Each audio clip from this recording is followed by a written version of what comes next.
নমো ভগবতে বাসুদেবায়।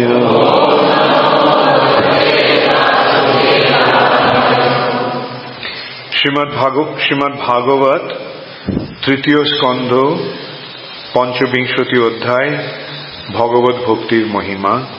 সতাং প্রসঙ্গান মম বীর্য সংবিদো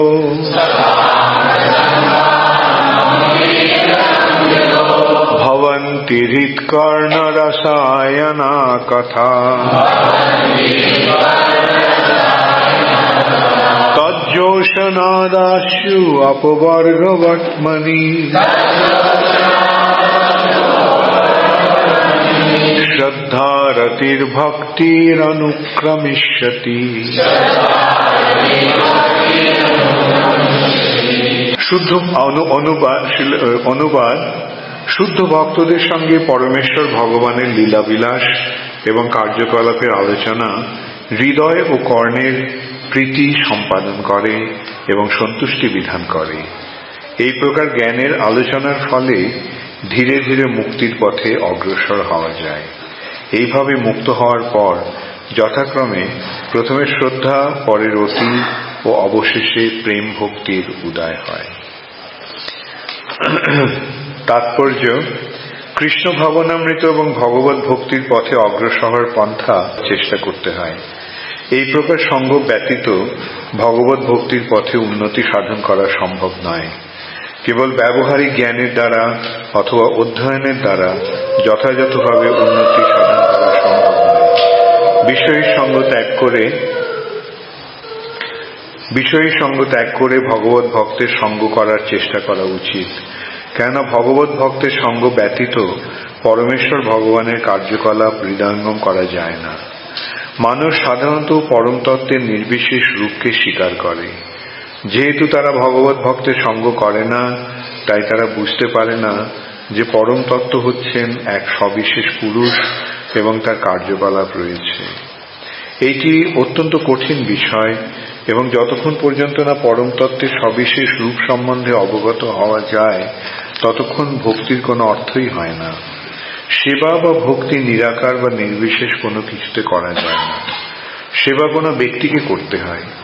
শ্রীমদ্ ভাগবতে এখানে অন্যান্য যে সমস্ত বৈদিক শাস্ত্রে শ্রীমদ্ ভাগবত এবং অন্যান্য বৈদিক শাস্ত্রে পরমেশ্বর ভগবানের কার্যকলাপের বর্ণনা করা হয়েছে, অভক্তরা সেগুলি পাঠ করে কৃষ্ণ ভক্তির মূল্য নিরূপণ করতে পারে না। তারা মনে করে যে এই সমস্ত কার্যকলাপের বর্ণনা কতগুলি মন গড়া গল্প কথা। ভগবত ভক্তির মহিমা তারা হৃদয়ঙ্গম করতে পারে না, কেননা যথাযথভাবে ভগবত ভক্তি সম্বন্ধে তাদের কাছে বিশ্লেষণ করা হয়নি। পরমেশ্বর ভগবানের সবিশেষ কার্যকলাপ হৃদয়ঙ্গম করতে হলে তাকে ভগবত ভক্তের সঙ্গ করার চেষ্টা করতে হয় এবং এই সঙ্গ প্রভাবে যখন ভগবানের অপ্রাকৃত কার্যকলাপের সম্বন্ধে মনন হয় তখন ও হৃদয়ঙ্গম করার চেষ্টা করা হয়, তখন তার কাছে মুক্তির দ্বার খুলে যায় এবং তিনি মুক্ত হন। পরমেশ্বর ভগবানের প্রতি যার সুদৃঢ় শ্রদ্ধা রয়েছে তিনি নিষ্ঠাপরায়ণ হন এবং ভগবান এবং তার ভক্তদের সঙ্গ করার প্রতি তার আকর্ষণ বর্ধিত হয়। ভগবত ভক্তের সঙ্গ করা মানে ভগবানের সঙ্গ করা। যে ভক্ত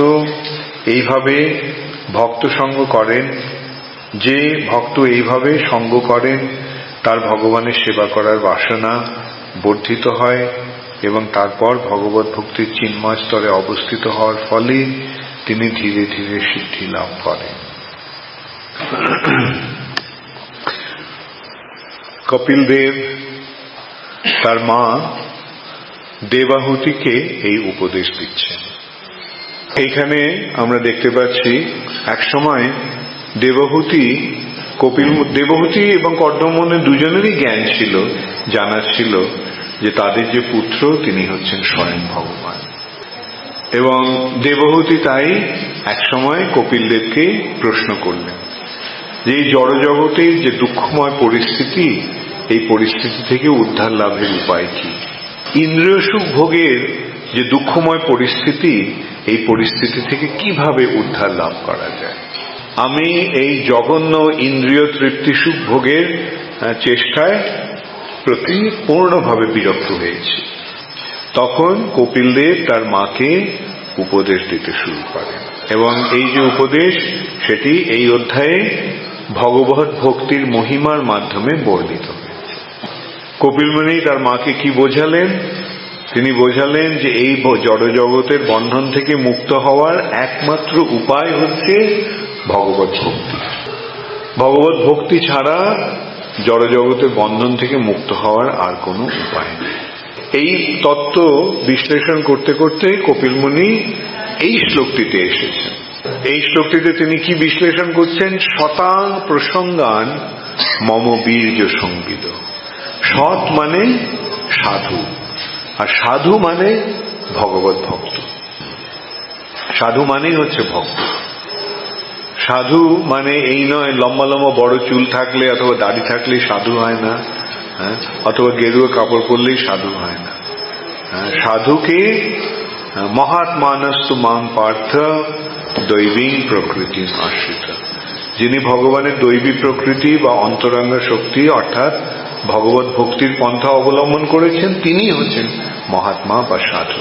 তো এখানে তিনি বলছেন যে শতাং প্রসঙ্গান, এই সাধুদের প্রসঙ্গান মানে সঙ্গ প্রভাবে, সাধুদের সঙ্গ করার ফলে মম বীর্য সংবিদ, আমার মহিমা সমন্বিত বা আমার বীর্য সমন্বিত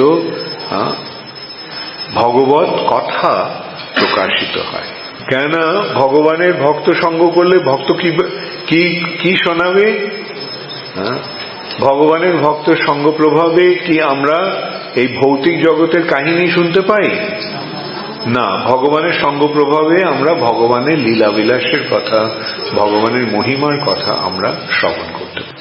এই যেমন আপনারা এখন অনেকে এই তীর্থ ভ্রমণে বেরিয়েছে। তীর্থ ভ্রমণে ভক্ত সঙ্গ হচ্ছে, আশ্রয় গৌরাঙ্গ প্রভুর সঙ্গ হচ্ছে এবং অন্যান্য ভক্তদের সঙ্গ হচ্ছে। তার ফলে কি কথা হচ্ছে? ভগবানের কথা হচ্ছে। তো তার মানে তাহলে দেখা যাচ্ছে ভগবত ভক্তের সঙ্গ প্রভাবে কি হয়? ভগবত ভক্তির, ভগবানের লীলাবিলাসের এবং ভগবত তত্ত্বের মহিমা আমরা জানতে পারি। তার ফলে কি হয়? ভবন্তি, ভবন্তি শব্দটার অর্থ কি? হয়। ভবন্তি হৃৎকর্ণ রসায়না কথা, হৃদয় এবং কর্ণের রস আয়ন। রস আয়ন, রসটা কি বস্তু? রস বস্তুটা হচ্ছে আনন্দের ভিত্তি, যার মধ্যে দিয়ে আনন্দ আস্বাদন হয় বা হৃদয়ের ভাবের উপলব্ধি হয়, সেটি হচ্ছে রস। এবং এই রসায়ন, এই রসের প্রভাবের দ্বারা প্রভাবিত হয়ে আমরা প্রকৃত আনন্দ আস্বাদন করতে পারি। ভবন্তি হৃৎকর্ণ রসায়না কথা, অর্থাৎ ভগবত ভক্তের কাছে ভগবানের মহিমা শ্রবণ করার ফলে কি হয়? হৃদয় আনন্দে ভরে যায়, তাই নয় কি? না, ভক্তের কাছে ভগবানের কথা শুনলে মনের হৃদয়ে ব্যথার অনুভূতি হয়, হয় না? তো ভেরি গুড, অনেকের হয়। রাবণের হতো, রামের মহিমা শুনলে রাবণের হৃদয়ে জ্বলে যেত। দুর্যোধনেরও, যুধিষ্ঠির এবং পাণ্ডবদের মহিমা শুনে, কৃষ্ণের মহিমা শুনে ওর একেবারে হৃদয় জ্বলতে থাকতো। নিজেই বলতো যে এক অসহ্য আগুনে আমার হৃদয় জ্বলে যাচ্ছে। তো কিন্তু ভক্তের হৃদয়, ভক্তের কাছে ভগবানের কথা শুনলে কি হয়? রসায়না কথা, আনন্দের উন্মেষ হয়, আনন্দের উদয় হয়। এবং তার ফলে কি হয়? তজ্জোষণাৎ, তার ফলে আশু, শীঘ্রই। আশু মানে খুব তাড়াতাড়ি। তজ্জোষণাৎ আশু, সেই অনুশীলনের ফলে শীঘ্রই, অর্থাৎ ভগবত ভক্তের কাছে ভগবানের লীলাবিলাস শোনার ফলে শীঘ্রই, অচিরেই অপবর্গ বর্তমনি, যে মুক্তির পথ প্রশস্ত হয়ে যায়। ইয়েতে যেমন প বর্গ শব্দটার অর্থ কি? প বর্গ হচ্ছে ভৌতিক জগতের যে স্থিতি, সেটা হচ্ছে প বর্গ, জড় জাগতিক স্থিতি। জড় জাগতিক স্থিতিতে কি হচ্ছে? জড় জাগতিক স্থিতি হচ্ছে প বর্গ কি? প ফ ব ভ ম। এই যে এটা কটা বর্গ আছে বাংলা ইয়েতে? 5টা। কি বর্গ? ক, চ, ট, ত, প। ক বর্গ, চ বর্গ, ট বর্গ, ত বর্গ এবং সবশেষে প বর্গ। আর এই প বর্গতে কি কি শব্দ আছে, কি কি অক্ষর আছে? প ফ ব ভ ম। এই প বর্গ হচ্ছে ভৌতিক জীবনের প্রতীক। যেমন পতে কি? পতে হচ্ছে পাপ অথবা পরিশ্রম, এবং তারপরে এই পরিশ্রমের ফলে কি হচ্ছে? ফেন। যেমন মুখে ফেনা উঠে যাচ্ছে, কাজ করতে করতে, খাটতে পরিশ্রম করতে এই জড়জগতের সঙ্গে বোঝাপড়া করতে গিয়ে পরিশ্রম করতে মুখে ফেনা উঠে যায়। ফ। তারপরে ব, এই সমস্ত পরিশ্রম, এই সমস্ত প্রচেষ্টা ব্যর্থ। তারপরে কি হচ্ছে? ভতে ভয়, আর তারপরে মতে মৃত্যু। তো এই যে প বর্গ, সেই প বর্গটা বিনষ্ট হয়ে যায়, তাই বলা হচ্ছে অপ বর্গ। অ মানে না, অ মানে নিষেধ। এই প বর্গ নিষেধ হয়ে যাচ্ছে। সাধু সঙ্গের কৃষ্ণ কথা শ্রবণের ফলে কি হচ্ছে? তজ্জোষণা দাসু অপবর্গ বর্তমানি। প বর্গ নিরস্ত হয়ে যায়, অর্থাৎ ভৌতিক জগতের বন্ধন থেকে আমরা মুক্ত হয়ে যাই, এবং তার ফলে তখন শ্রদ্ধা রতির ভক্তি অনুক্রমিষ্যতি। শ্রদ্ধা রতির ভক্তির অনুক্রমিষ্যতি। এই যে শ্রদ্ধা রতির ভক্তি মানেই এই ভক্তির পথটি প্রশস্ত হতে থাকে। যেমন ভক্তির শুরু হয় কোত্থেকে? শ্রদ্ধা থেকে। আদৌ শ্রদ্ধা, শ্রদ্ধা থেকে কি আসছে? আদৌ শ্রদ্ধা। তার ফলে কি হয়? শ্রদ্ধার ফলে সাধু সঙ্গ। এখানে আমরা দেখছি আবার সাধু সঙ্গের প্রভাবে শ্রদ্ধা হচ্ছে, আবার শ্রদ্ধা থেকে সাধু সঙ্গ হচ্ছে, এ পরস্পর সম্পর্কযুক্ত। শ্রদ্ধার ফলে কি হয়? আদৌ শ্রদ্ধা, তত সাধু সঙ্গ। সাধু সঙ্গের ফলে কি হয়? ভজনক্রিয়া। এই ভজনক্রিয়ার ফলে অনর্থ নিবৃত্তি। এই ভগবত ভক্তির অনুশীলনের ফলে অনর্থের নিবৃত্তি হয়। অনর্থ কি? অনর্থ মানে অনর্থ, যার কোনো অর্থ নেই। যে কাজকর্মগুলি, যে ক্রিয়াকলাপগুলি নিরর্থক, করার ফলে কোনো লাভ হয় না, অনর্থ নিবৃত্তি। তার ফলে কি হচ্ছে? তারপরে নিষ্ঠা, তখন ভক্তিতে নিষ্ঠা আসে। তারপর নিষ্ঠার ফলে কি আসছে? রতি। রতি মানে স্বাদ পাওয়া যাচ্ছে, ভালো লাগছে, এটা হচ্ছে রতি। এবং রতির ফলে শ্রদ্ধা রতি থেকে আসছে ভক্তি। রতি থেকে ভাব, এবং ভাবের ফলে প্রেম। তো এইভাবে শ্রদ্ধা রতির ভক্তির অনুক্রমিষ্যতি। অনুক্রমিষ্যতি মানে ক্রমশ এর দৃঢ় থেকে দৃঢ়তর হচ্ছে। তো এইভাবে আমরা দেখতে পাচ্ছি সাধু সঙ্গের ফলে কি হয়? সাধু সঙ্গের প্রভাবেই আমরা প্রকৃত ভগবত ভক্তি লাভ করতে পারি। তো আপনারা সাধু সঙ্গ হচ্ছে?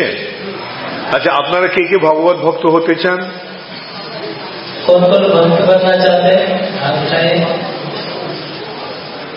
Very good. তো ভগবত ভক্ত হতে হলে কি করতে হবে তাহলে? সাধু সঙ্গ করতে হবে। সাধু সঙ্গ, সাধু সঙ্গ, সাধু সর্বশাস্ত্রে কয় লবমাত্র সাধু সঙ্গে সর্বসিদ্ধি হয়। লবমাত্র সাধু সঙ্গ। লবটা কতক্ষণ? 1 সেকেন্ডের 11 ভাগের 1 ভাগ হচ্ছে লব। তো এইটুকু অল্প সময়ের জন্য ভগবত ভক্তের সঙ্গ প্রভাবে আমরা ভগবত ভক্তি লাভ করতে পারি, সর্বসিদ্ধি হয়। এই যে ভক্তির পথ আমরা অবলম্বন করতে চাইছি সেটা সর্বতোভাবে সিদ্ধ হবে। ততএব এই যে সাধু সঙ্গের সুযোগ আপনারা ইসকনের মাধ্যমে পাচ্ছেন, সেটি যথার্থ সদ্ব্যবহার করুন। ইসকন মানেই হচ্ছে আন্তর্জাতিক ভগবত ভক্তের সঙ্গ। আপনি যে পৃথিবী যেখানেই যাবেন দেখবেন সেখানে ইসকন আছে, আর যেখানে ইসকন আছে সেখানে কি আছে? ভগবানের ভক্তরা আছে। তো এইভাবে আমরা পৃথিবীর সর্বত্র ভগবত ভক্তের সঙ্গ লাভ করার সুযোগ পাচ্ছি। যেমন আপনারা কলকাতা থেকে যারা উজ্জয়িনীতে এসেছেন তারা এখানে ভক্ত সঙ্গ লাভ করছেন। এই সঙ্গ লাভটা ভালো লাগছে? আচ্ছা, তারপরে কোথায় যাবেন? Somnath. There is a temple there? ও ঠিক আছে। তো আপনারা সকলে আছেন মহাদেবের সঙ্গ, রাইট, মহাদেবের সঙ্গ পাবেন। Very good. বৈষ্ণবা নাম যথাসঙ্গ। এখানেও মহাদেবের লিঙ্গ আছে, জ্যোতির্লিঙ্গ, 12টি জ্যোতির্লিঙ্গ আছে শিবের, তার মধ্যে উজ্জয়িনী হচ্ছে একটি। আবার এই স্থানটি হচ্ছে সান্দীপনী মুনির আশ্রম, যেখানে কৃষ্ণ এবং বলরাম শিক্ষার্থী হয়ে এসেছিল। আর ভগবত ভক্তির পন্থাটা অত্যন্ত সরল, খুবই সহজ।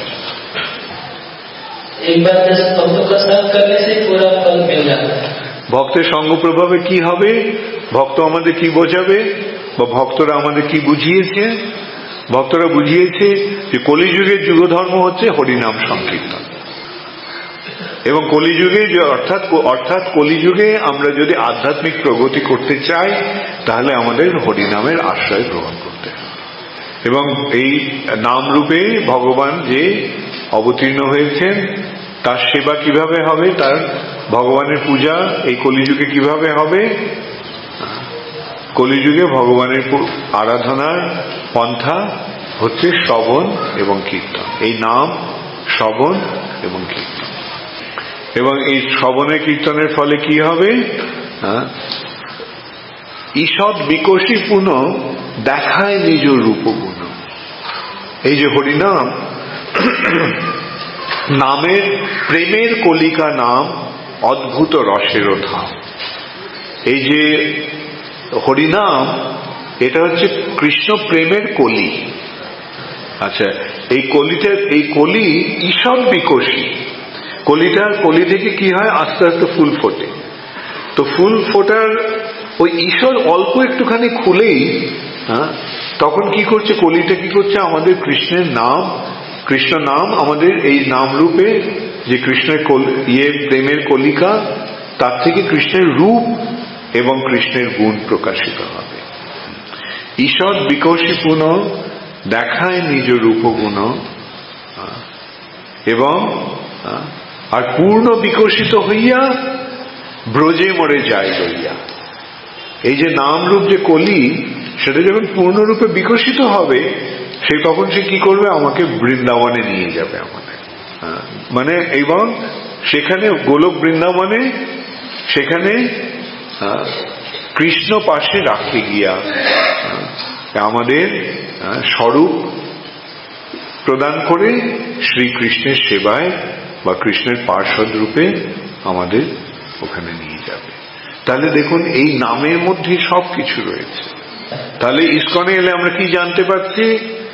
ইসকনে এলে আমরা এই শিক্ষা পাচ্ছি যে নামাশ্রয় করি যতনে তুমি থাকো হো আপন কাজে। নাম আশ্রয় করে তুমি সযতনে নিজের কাজ নিয়ে থাকো। ইসকন ছাড়া কোথাও এই শিক্ষা পাওয়া যাচ্ছে? ইসকনে আসার ফলে হয়তো অন্যান্য যে সংস্থা আছে তাদের সঙ্গে যোগসাযোগ হচ্ছে, কিন্তু প্রথমে আমরা ইসকনের মাধ্যমেই এই তত্ত্বটা জানতে পারছি। ইসকন ছাড়া, ইসকনে না হলে আপনারা কি করতেন? আপনারা এই উজ্জয়িনীতে আসতেন না কলকাতায় দুর্গাপূজা করতেন? সব ওই দুর্গাপূজা কালী পূজা নিয়ে মেতে থাকে।